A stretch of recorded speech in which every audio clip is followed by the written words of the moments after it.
कार्यशील पूंजी का प्रबंध, management of working capital, part 4।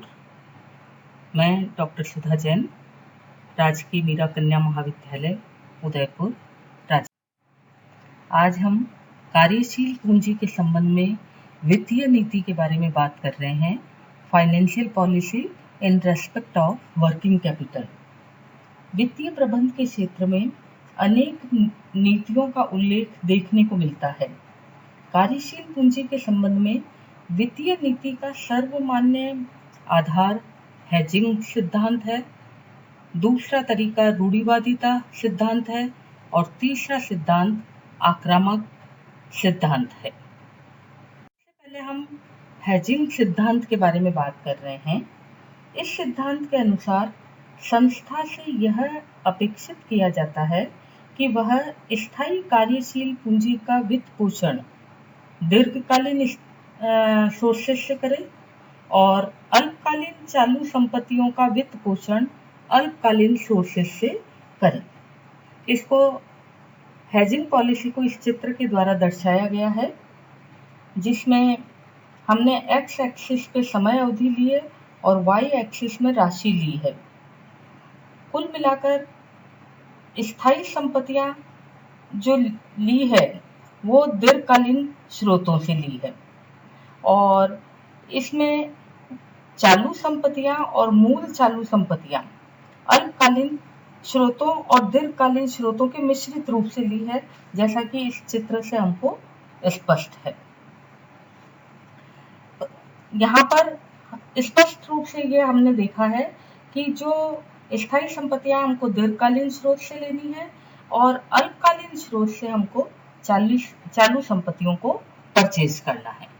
परंतु व्यवहार में इस तरह की स्थितियां कम देखने को मिलती है और व्यवहार में कुछ फर्में रूढ़िवादिता में विश्वास रखती है और इस कारण से दूसरा सिद्धांत रूढ़िवादिता सिद्धांत या कंजर्वेटिव पॉलिसी है। जो फर्में रूढ़िवादिता में विश्वास रखती है वे अपनी अल्पकालीन वित्तीय आवश्यकताओं को भी आंशिक रूप से दीर्घकालीन स्रोतों से पूरा करती है। ये फर्में जोखिम वहन नहीं करती और इनकी अल्पकालीन चालू संपत्तियों का वित्तीय पोषण एक बड़ी सीमा तक दीर्घकालीन स्रोतों से ही होता है। चित्र में एक ऐसी फर्म की वित्तीय नीति को दर्शाया गया है। इसमें हमने OX एक्सिस पे समय अवधि को लिया है, OY एक्सिस में राशि ली है और जैसा कि हम चित्र देख रहे हैं, इसके अंदर हमारे पास दो तरह के स्रोत हैं, दीर्घकालीन स्रोत और अल्पकालीन स्रोत। हमने जो स्थायी संपत्तियां हैं वो तो दीर्घकालीन स्रोत से ही ली है, परंतु चालू संपत्तियां जैसा कि हम देख रहे हैं, चालू संपत्तियां ऊपर ग्राफ तक गई हुई है और डॉटेड उस के नीचे जो दिखाई हुई है वो मूल चालू संपत्तियां हैं। मूल चालू संपत्तियों का पूरा पार्ट लगभग हमने दीर्घकालीन स्रोतों से लिया है और जो डिफरेंस है उसके अंदर भी हमने चालू संपत्तियों को कुछ पार्ट दीर्घकालीन स्रोतों से और बहुत थोड़ा पार्ट अल्पकालीन स्रोतों से लिया है। तीसरा सिद्धांत हमारा है आक्रामक सिद्धांत या एग्रेसिव पॉलिसी। कुछ आधुनिक फर्में जो आक्रामक या एग्रेसिव वित्तीय नीति में विश्वास रखती है, वे न केवल अपनी अल्पकालीन आवश्यकताओं को वरन एक सीमा तक स्थायी चालू संपत्तियों को भी वित्तीय पोषण अल्पकालीन स्रोतों से करती है। यहाँ पर ऐसी फर्में अगर हम बात करें तो निश्चय ही अपेक्षाकृत अधिक जोखिम वहन करती है। एक ऐसी फर्म की आक्रामक इस वित्त पोषण नीति को इस चित्र में दर्शाया गया है, जहाँ पर हमने OX एक्सिस पे समय अवधि को लिया है, OY एक्सिस पर राशि दर्शाई गई है और अगर हम देखें तो हमारे अल्पकालीन स्रोत जो हैं वो न केवल चालू संपत्तियों बल्कि स्थायी संपत्तियों दोनों की पूर्ति करने के लिए काम में आ रहे हैं। और दीर्घकालीन स्रोत से कुछ स्थायी संपत्तियां ही ली जा रही है। इस प्रकार एग्रेसिव पॉलिसी के अंदर हम जो संपत्तियां अल्पकालीन स्रोत है उसका उपयोग दीर्घकालीन स्थायी संपत्तियों को लेने में भी कर लेते हैं। कार्यशील पूंजी हेतु बैंक वित्त या bank finance for working capital. आधुनिक युग में कार्यशील पूंजी हेतु वित्त प्रदान करने में व्यापारिक बैंकों का योगदान उल्लेखनीय है या रिमार्केबल है। बैंक ही कार्यशील पूंजी की व्यवस्था करने के लिए लोन देती है और उसके लिए जब संस्था अपनी कार्यशील पूंजी का पूर्वानुमान करके बैंक के सामने अपनी स्थिति को प्रस्तुत करती है तो बैंक ज्यादातर संस्थाओं को बैंक फाइनेंस करके उनकी कार्यशील पूंजी की व्यवस्था करने में मदद करती है। बैंक द्वारा यथोचित ऋण उपलब्ध कराने के संबंध में अनेक अध्ययन किए गए और अनेक समूह बनाए गए, कई प्रकार की कमेटियों का सृजन किया गया। इस संदर्भ में टंडन कमेटी का योगदान महत्वपूर्ण है। रिजर्व बैंक ऑफ इंडिया ने अगस्त 1975 में श्री पीएल टंडन की अध्यक्षता में एक कमेटी नियुक्त की थी। इस कमेटी ने बैंकों द्वारा कार्यशील पूंजी हेतु ऋण उपलब्ध कराने के लिए प्रमाप निश्चित किए। इसके अतिरिक्त बैंकों द्वारा ऋण प्रदान करने की 3 विधियां लेंडिंग स्टाइल सुझाई गई।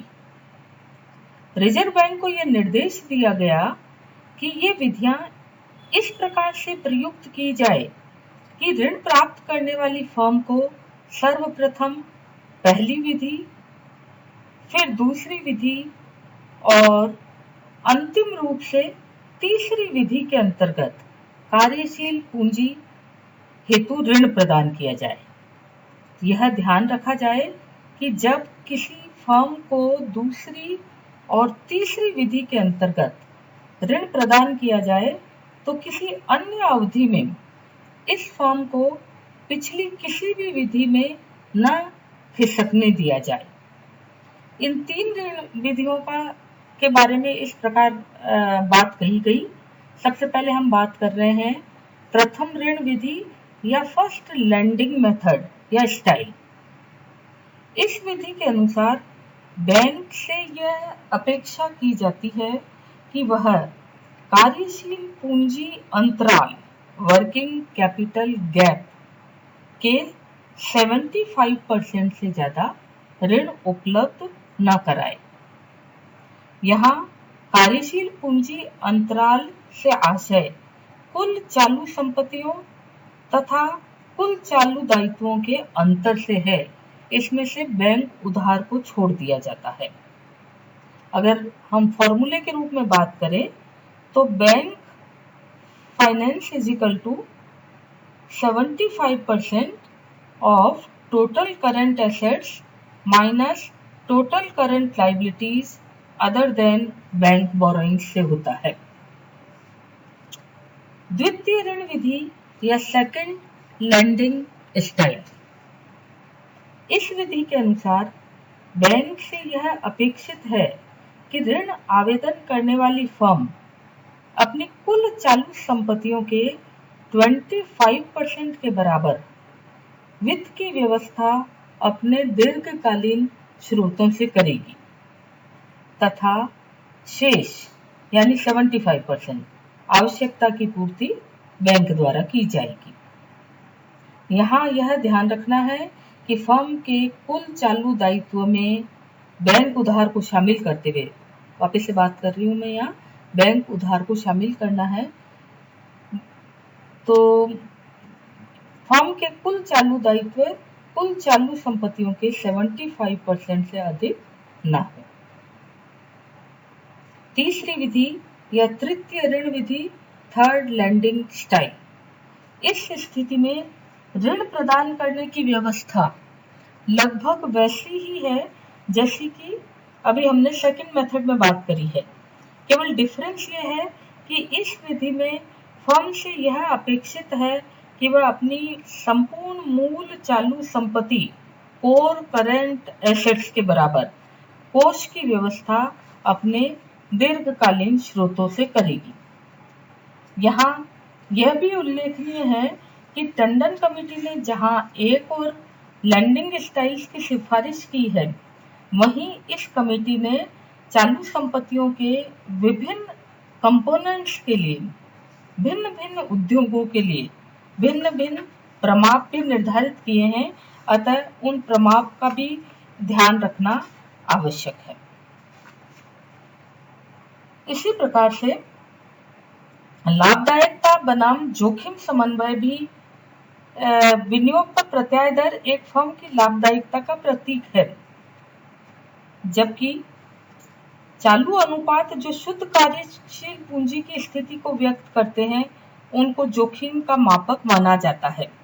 रूढ़िवादी नीति के अंतर्गत लाभदायकता और जोखिम दोनों ही न्यूनतम होते हैं, जबकि आक्रामक नीति के अंतर्गत ये दोनों ही अधिकतम होते हैं। इससे स्पष्ट होता है कि यदि एक फर्म चालू संपत्तियों में विनियोग करके लाभदायकता बढ़ाना चाहती है, तो जोखिम में वृद्धि की लागत पर ही संभव हो सकता है। अतः फर्म की लाभदायकता एवं जोखिम में यथोचित समन्वय स्थापित करके ही कार्यशील पूंजी की कोई नीति निर्धारित करनी चाहिए। धन्यवाद।